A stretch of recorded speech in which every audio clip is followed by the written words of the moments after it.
Hello, property nomads. Hope you're doing well. Hope you had a fantastic Christmas. Back with Marc Champ of Wharf Financial, and we're going to go through our 2023 predictions. And as you're going to find out, we're a little bit hit and miss with them. But just as a reminder, what were the predictions? So for Marc, we had 5 different things here. We had bridging finance to dissipate. That was number 1. Number 2 is less bridging companies in existence. Number 3 was a 4 to 5% Bank of England rate. Number 4 was inflation to come back down from 10%. And number 5 was house prices to remain stable.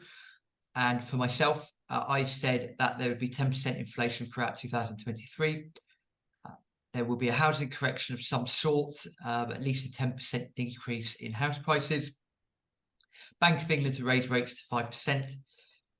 Stock and bond sell-off, some more regular interest in commodities. And finally, people will wake up and realise that nuclear is the way forward. So you could just tell from me reading them out, they're a little bit hit and miss. But here to go through all of that, Marc Champ, Wharf Financial. Marc, how's your Christmas? Very good, thanks. Excellent time, thank you. Well, let's start with your predictions then. So we said, or you said, I should say, that for the year of 2023, bridging finance to dissipate. You are in that game a lot more than I am. So would you say that that has happened or it has not happened? I would say there's been a couple of drop-offs. I think a few have not continued. It's not been quite as dramatic as I thought it would be. I thought there would be a lot of them that would struggle because there were so many in the market. What I have noticed is back in 2022, every week there was a new bridging lender brought into existence. 2023, there's been hardly any new ones. It's been a lot more stable. There's less people entering the market, and we have seen some of them pull back, so not lend as much, especially. Also increase their rates so that they remain profitable, and the private bridging market become a little bit more popular, I suppose. So where people would traditionally go to normal bridging lenders, they're looking for investors more than they were, because bridging has just become maybe too expensive in some circumstances.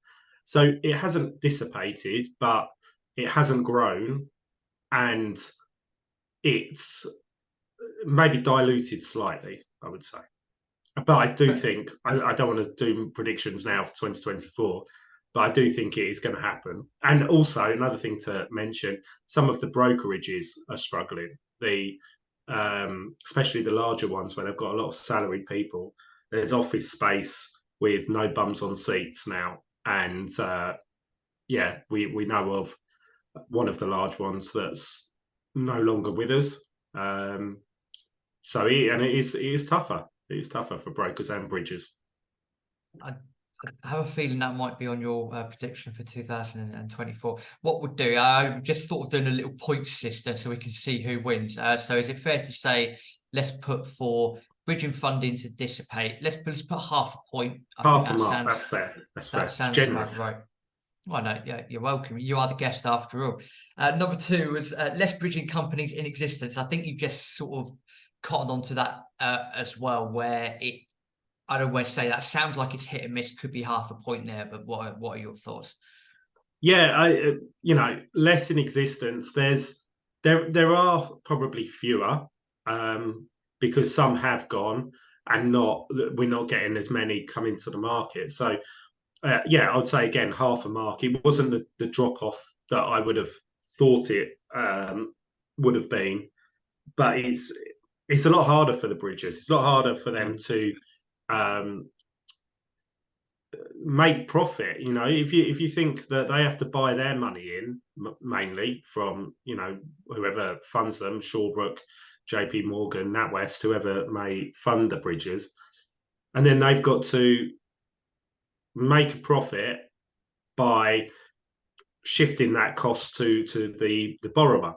So if they make, say, 3-4% on any transaction, maybe we say, then they've got to pay their staff, they've got to pay their office costs, and with everything going up, it's tough. And some of the bigger lenders are looking for better staff, and they're taking the best ones out of the bridging lenders. So it's hard for the bridges out there at the moment, I would say. Yeah, perfectly understandable for the reasons you've just highlighted. I'll put down half a point for that. Then the next one, we've both hit the nail on the head here. So yeah, you said that there would be a bank rate between 4 to 5% roughly. I said it would be at least 5%. So 5.25%. I think we've both batted that one straight out of the park. To be honest, but do you know what? On that, something to say on that is, we also predicted around 5% back when COVID started. Because I remember us talking, and that figure was almost laughed at, that it could get up to 5%. But I remember talking at the time saying it will get up there because everything needs to be repaid, and that's exactly what's happened. So it's I think some people were just a little bit naive to the fact that if you borrow money, you have to repay it in the end. Yeah, no, and that's good. That's a good point. I think we should blow our own trumpets a little bit, because I do remember having those conversations, and ultimately, I think there's a lot of things going on behind the scenes that let's not go down that path, because that could be a whole 52 weeks worth of episodes if I get going. But I think there's a whole lot that goes on behind the scenes that we're just never going to know or realize. But yeah, I do remember talking with you about that. We both said the same thing. So hindsight's a wonderful thing. But no, good point, well made. Unfortunately, no bonus points going, but good point, well made nonetheless. Fourth prediction, and we differed on this. So you said inflation to come back down from 10%. I said it would be 10% throughout 2023. Now, whether you want to believe the CPI figures or not, it's completely up to you, because it doesn't always take into account everything it needs to. But if we're going by official CPI figures, it says 4.7%. So you're spot on there, I have to say. My prediction isn't right, but we're basing this on CPI. I'm sure if we take in everything else, I might be right and you might not be, but let's agree to disagree. But I think that was spot on there. 4.7%. And then the other one that we differed on was house prices. I said there would be some form of correction, at least a 10% decrease in house prices. And you said that house prices would remain relatively stable. And looking at the recent house price index, it says here that, whilst my computer messes up in the background, ignore that. It says here that apparently house prices have decreased by about 0.1%. So I would say that, Mark, I think you're spot on with that as well in comparison to myself. Yeah, I always think when there's bad news or good news, the press over exaggerate everything. They try and sensationalize it, and they try and make a story out of it. If the world and its economy isn't as up and down as people make out, and even in politics, if we went to a Labour government or whatever other government, our lives wouldn't change that much. It's all media hype. So when there was big news articles during the year, it's going to drop by whatever it's going to drop by. I always take things with a little bit of a pinch of salt and just think, well, actually, is it going to be disastrous? If inflation's going up so much, how can house prices go down so much? The wages were increasing as well, so people have got more wage to meet the stress test of mortgages. And I know the rates have gone up, but they have got more wage, and people weren't badly off. Well, some people were badly off, but a lot of the people who were buying houses weren't badly off when before this, and they're not as badly off as the press make out. No, no, no, they're not. I mean, what I would say on that, just to sidetrack ourselves slightly, is that we've now, and again, this is something that we might see in a couple of years' time, that we've almost got ourselves into another trap where we have had and continue to have things like rail strikes, etc., etc., etc., and they're chasing, I don't know, anywhere between 5, 10, 15%, whatever it is, increase. And we've seen a couple of those issues settled this year. But the challenge now you've got is you've given all of your employees or whatever a quite substantial, in some cases, increase. But then if inflation and everything does start to come down, which I'm dubious about, but let's just say it does, then you've got this trap where your overheads have just increased by X%. What have you got to do? Chances are you've got to pass it on to the customer, and then you're off to the races again. So it's almost the funny thing with, well, unions, don't get me started, but the funny thing about that is if government and unions just come together in the first place, thrash it out like that, you put it under the carpet, and then leave it down the line where everything's dragged out for so long, and that's probably down to both parties. I think we're going to be in this trap where you've got a lot of people that have had wage increases. Fair enough, great, fine. But then with inflation going down from a business point of view, your overheads have just gone up. And if you're running a tight ship, you're probably going to end up passing it on to the consumer. So damned if you do, damned if you don't. It's probably the best way to. Yeah, it's a balancing act, and it's very difficult to balance the books, whatever business, economy, whatever you're trying to do. So it's just you make your choices and you do the best for the masses and the greater good. But yeah, let's see what the next general election brings. I think, as I said to someone on the podcast recently, anything but a Labour majority is something's gone wrong. But and I don't want that. I just want to point out I don't actually want that, but I do think that for a variety of reasons that will probably be the case. That being said, I've got quite a funky prediction for you for next year, but we'll do that in our next predictions episode. So yeah, Mark, just to recap, the only other one that I've put down, two things that I put down were stock and bond sell-offs, a more regular interest in commodities. Now, of course, we Santa Claus rally and all that sort of stuff. So I definitely can't take credit for stock markets because they are so far in the opposite direction, it's untenable. Bond sell-offs, definitely. But, we've had a lot of issues this year with bonds. And then I wouldn't say there's been a lot more regular interest in commodities, but there has been more interest. So I'd be inclined to say 0.5 point is fair. What do you think? Yeah, I definitely agree. And I've just bought a load of gold, and I've done that because the economy is struggling a bit. Gold prices are high at the moment, but I really do feel for the long term, it's a good investment. And listening to Rob Moore on his podcast, he talks a lot about gold and silver, and there's people just don't. It's not in fashion to buy gold or silver, and there's only a finite amount of gold in the world, and in my opinion, people like shiny things, and gold is something that people like. So the price has to go up because there's a finite amount. It's not like the stock market that'll go up or down. I think gold in the long term has to go up. So I'm thinking from a long term perspective, buying some, and as we spoke about during the year, actually, as the press get more and more into people's lives, the sensationalized stories create more schisms and more fluctuations, and that's going to impact on people's confidence.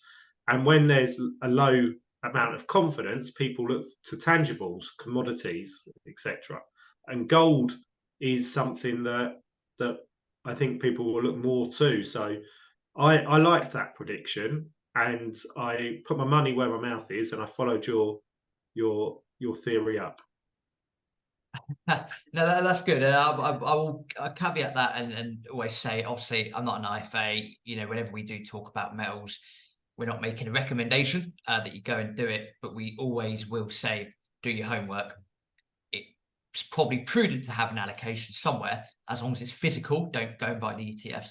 Actually have the physical stuff. Yeah, we'll always say at least do your homework and then work. You know, do a decision that works for you. Again, I think I've got a prediction for next year, not for now, that we'll go into. And again, I think that when something like that is so underloved, that's the time. That's when you need to be contrarian. So that's great to hear. You know, Mark, that makes my year hearing that.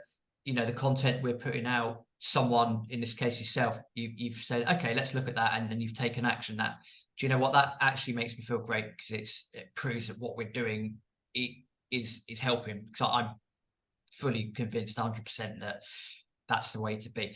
That being said, let's move on to the last one. So Yeah. half a point for that last one. Then people will wake up and realize that nuclear is the way forward, but there will still be more green energy. I'll probably be a bit harsh on myself here, but I think half a point's fine, because green energy is not going away. So let's that says it is. People will wake up and realize that nuclear is the way forward. I think people are starting to very slowly wake up, but there's not this, oh my God, we need nuclear. That's what I was aiming for. So I think half a point sounds fair on that. And this is going to be a trend that's going to go forward for quite a while. Yeah. Do you think that people will wake up in the future and think that?